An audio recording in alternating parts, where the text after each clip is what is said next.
This video is brought to you by Ugreen. Last year I switched to the iPad Pro 11-inch and later the Air 5 when it came out, simply because I needed an iPad that was more portable, better able to be put in a backpack or a bag. But now that I'm out of school for the summer and I'm doing more creative work, I thought to myself, did I make a mistake going smaller just for the sake of portability? And that's why today in this video I want to bring back the iPad Pro 12.9-inch to see if I made a mistake downsizing and if this device truly is the iPad Pro that suits me best. One of the things I love doing with my iPad is basic web surfing, specifically with the Magic Keyboard case. As much as I love using the touchscreen and the pencil, I do prefer doing research and a lot of typing and interaction with a trackpad and a keyboard, so it kind of brings me my MacBook Pro experience, except not as big, even though this is the bigger iPad. But keep in mind, I use a 16-inch MacBook Pro as my laptop daily driver, so this definitely has become a lot more refreshing than it used to be compared to the 13-inch MacBook Pro I used to rock. So I really like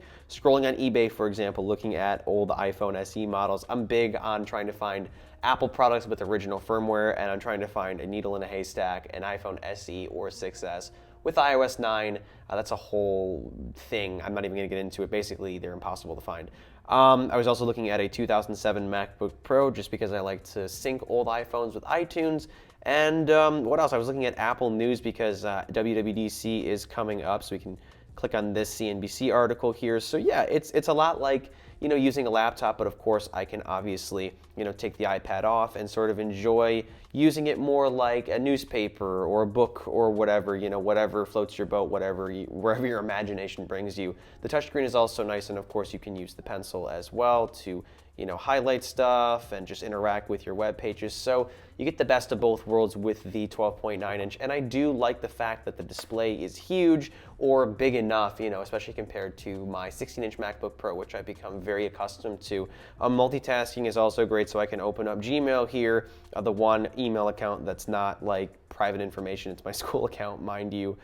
So I can scroll through some emails here. We can go to the boardroom breakers. I can read this email while also reading a web page nice and big, and of course resize as well. And while of course you can do this on an iPad Pro 11-inch, I mean, having this extra screen real estate is definitely nice, and I've spoken about that in the past. So yeah, overall, I really enjoy web surfing with this. It's not as big as my 16-inch MacBook Pro or Studio Display or any bigger display that I might use, but it's not so small to the point where I feel like I'm losing capability, especially with the keyboard. It's not very tight. I can really type and enjoy myself just like I would with a MacBook Pro without all the extra heft and size. Productivity related tasks are another big thing with my iPad Pro, maybe even the biggest thing I've done so far. As you know, I am big on Notion. I often type stuff in on my Mac, but with this, it's a really nice experience. I would say better than that of my 11-inch. It was a little cramped using it on the Air 5 as well, which is where I demoed it in that Notion video that I did earlier this year. But yeah, it's a similar experience to that of my MacBook Pro on the 12.9 here, and I definitely enjoy that. Also, typing in different tasks to do with the bigger keyboard is preferable as well. Like I said, it's definitely less cramped. But yeah, better experience there. When it comes to note taking, that's another reason why I definitely like the 12.9. If I can even find good notes, demos are just so much fun, especially when you have a GoPro strapped to your chest here.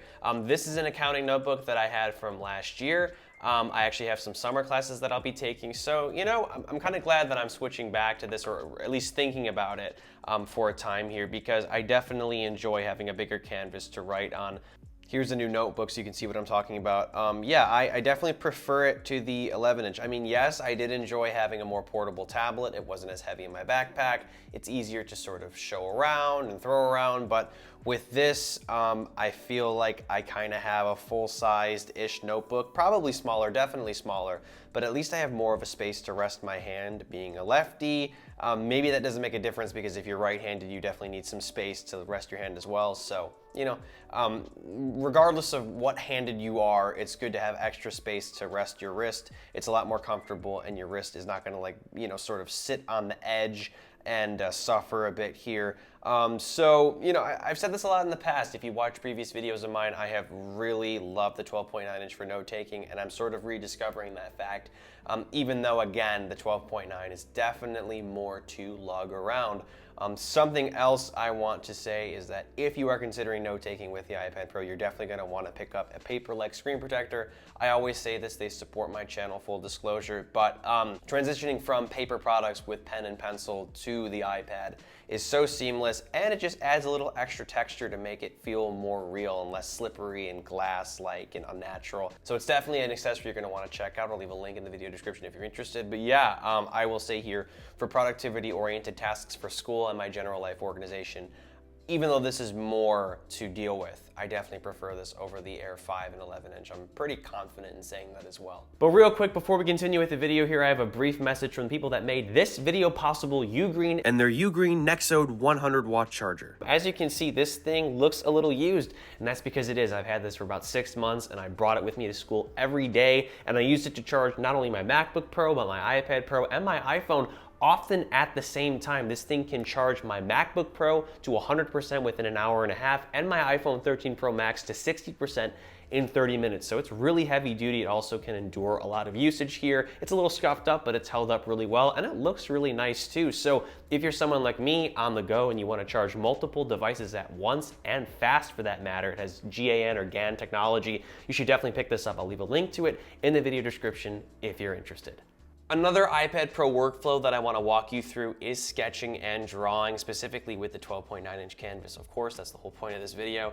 But I mention that because this iPad really is the size of a piece of printer paper, which I really like. And not only that, it gives you more space to just sort of rest your hands. So when I'm drawing here, I have like a little bit more of an edge to rest my wrist, whereas with the 11 inch or the Air, my hand might be sort of on the edge, which is less comfortable. So yeah, I mean, it's as simple as that. You can definitely get away with sketching and drawing on an 11 inch. Canoopsy, aka my buddy Isaac, does so, and he lives and swears by his 11 inch, but I really do enjoy the bigger canvas here. And if you are drawing, you know, night and day, day and night, like my boyfriend doing ideations for product design, you're definitely gonna want this iPad for that. But it has to be worth the extra heft and the lack of portability, or less portability, if you will, because this is definitely chunkier and heavier.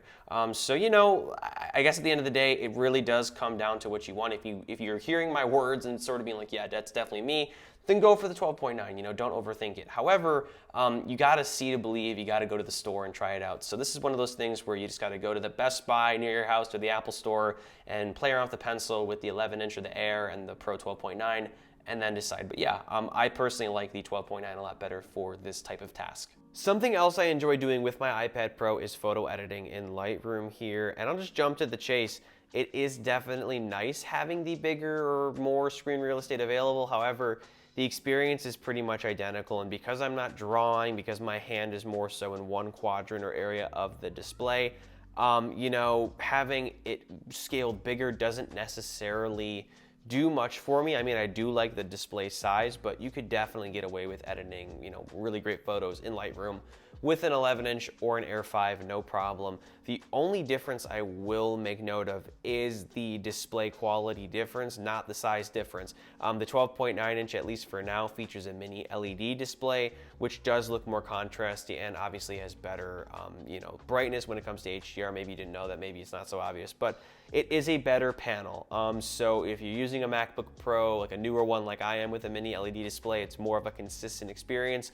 Although the iPad Pro 11 inch comes real close with the liquid crystal retina display and of course the 120 hertz refresh rate. But yeah, it doesn't make too much of a difference to me. However, I do enjoy the bigger screen just for the sake of it being bigger. However, again, if you are primarily doing photo editing, there really isn't too much of a difference unless, you know, mini LED is that big of a deal breaker or reason to buy in your case. And finally, I want to touch on communication with the iPad Pro 12.9 inch. One thing I'll say real quick is that I love typing out iMessages with the Magic Keyboard, the full-sized one with the 12.9. So just like I said about web surfing, just using the keyboard in general, it's less cramped and I'm a lot more comfortable typing with it. There's also a little more space to view your messages, but you don't really need it for iMessages. It's just a scale bigger. But for FaceTime, I'm not gonna lie, I have been appreciating the bigger screen size more, simply because we're sort of in a virtual, remote kind of world now, even post-pandemic, or now that we're giving up. But recently, I have been on FaceTime a whole lot more because my boyfriend, Alex, you may know him, he recently had to move away for an internship or co-op in North Carolina, so he's now 800 miles away. And I'm not gonna lie, it's not been fun. It's been a challenging week for me. He left last week, we moved him down there, and you know, it's an adjustment for anybody who knows, you know, what a long distance relationship, you know, what goes into it. I'm sure you can remember the first couple of days kind of suck, but we've been really trying to communicate with FaceTime and Center Stage, and I do a lot on my phone, but I also really enjoy using my iPad for it because it's scaled bigger and it makes it feel like he's here, you know, not necessarily, but more so than, you know, if I'm FaceTiming him on the phone. So I could actually FaceTime him now. I've called him multiple times today because he's off for the day, so he's probably like, what the is he gonna ask me now? Hey. Hi. I'm recording a video. This is my final point, talking about FaceTime and how it's nice to see you on a bigger screen, you know, than my iPhone. Hopefully it's all framed up on the GoPro, but yeah, you also use an iPad, right? You have the 12.9. Why is my GoPro saying battery low? Stop! Oh no, did it stop recording? Sorry, we had some technical difficulties. My GoPro decided to die, but yeah, anyway, yeah, I definitely enjoy doing FaceTime more like this on a bigger display. We also enjoy SharePlay. We were watching Kenobi earlier today. Unfortunately, I couldn't use my iPad to do that because I don't have the latest update installed, but I'm sure when I do, it's definitely going to be a nicer experience. Do you have any words to say about your experience with the 12.9 now that you're moved out and just, yeah, I don't know. No, I don't know. just putting him on the spot here. Yeah. Well, I told people. I mean, I'm still using the iPad for work, and that's still working out really great, especially with a paper-like screen protector on there. Oh, of course. There you go. See? Shout out to them. Yeah. And yeah, no regrets with the 12.9. That's good. Yeah. So that kind of brings me to my conclusion here. I'm going to turn you over this way so you can be in the outro. Say hi to the people. You know, even though I just switched back to this, I've been using the 12.9 for a while, and I think I'm going to stick with it. The 11-inch was fun for a minute because it was more portable, but yeah, this definitely suits my needs a little more with regard to sketching and drawing, and obviously FaceTime right now, and you know, other tasks that I showcase. So yeah, my boyfriend and I are, I guess we're size queens. I guess we're big on this, the biggest iPad, aren't we now? I mean, we had a whole thumbnail about that months ago, so you know, we're staying true to that. But anyway, I'm gonna wrap this video up here. I appreciate you all watching. I'm excited for WWDC to see what's happening. Thanks for watching. Hopefully this is helpful, and I will catch you all in the next one. Peace out.